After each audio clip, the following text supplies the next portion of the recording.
SC రిజర్వేషన్ల వర్గీకరణను వ్యతిరేకిస్తూ మహబూబాబాద్ జిల్లా కేంద్రంలో మాల మహానాడు బీఎస్పీ నేతలు ఆందోళనకు దిగారు.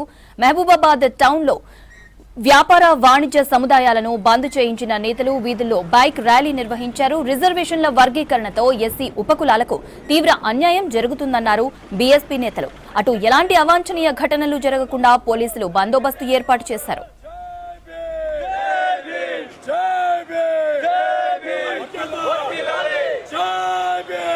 బీసీలు ఇవాళ చాలామంది కూడా ప్రత్యేకించి తెలంగాణ రాష్ట్రానికి వస్తే 38 కులాలు కూడా 38 ఉపకులాలు కూడా నేటికి కూడా సంచార జాతులుగానే జీవిస్తున్నటువంటి దైనందిన పరిస్థితి మీ అందరికీ కనబడతలేదని చెప్పేసి సందర్భంగా అడుగుతా ఉన్నాం. కాబట్టి మిత్రులారా, ఎస్సీ వర్గీకరణను ఎస్టీ వర్గీకరణ కోరుకున్నటువంటి కొంతమంది కుహార నాయకులు మేధావులు కొంతమంది ఆలోచించాల్సినటువంటి అవసరం ఉంది.